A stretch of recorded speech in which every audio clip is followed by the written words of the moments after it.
Another story you've probably heard, I believe this one is from Tagore.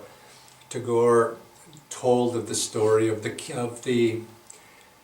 king who would ride in his chariot about the kingdom and visiting the various parts of the kingdom. And one day he came toward a village, and there was a villager there in the kingdom, and the villager saw the king coming and was very, very excited when the king started to approach with his entourage.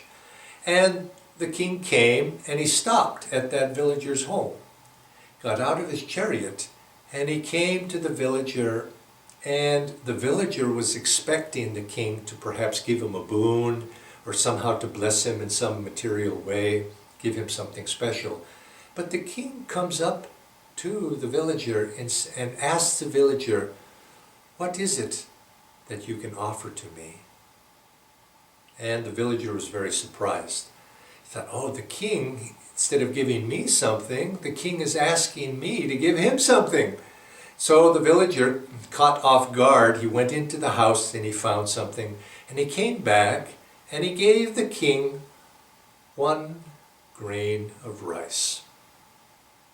Now the king was very appreciative, took the grain of rice respectfully, got into his chariot and rode off. Now the villager was thinking, he was a little bit disgruntled, of course, by this. The king did not offer him anything. And then, matter of fact, not only did he not offer, he took something from him, asked for something. What sort of king was that? Well, that night, he went to bed. He went in, laid on his bed, and the next morning he woke up and he found by his head, by the pillow there by his head, he found 1 grain of rice that was made out of gold next to him. And he thought, oh, if I had only had the courage to give the king everything, what would have been my return? And this is where we stand before God.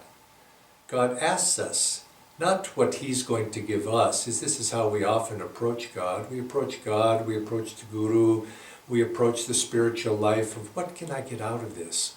How is it going to benefit me? And I give a practical value that.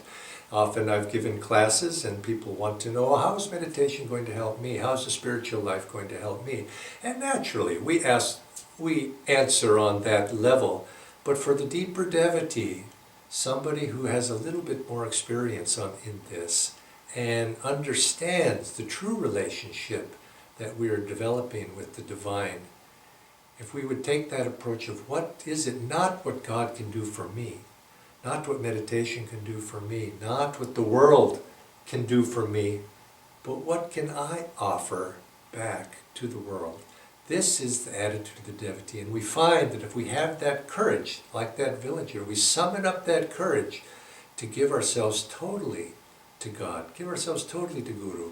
If we serve, if we offer ourselves, then we find that the reward, in some subtle way, a roundabout way, because it seems like the divine always comes in the back door, not the front. In some subtle way, our reward inwardly is tenfold, 100-fold of what we put out. And this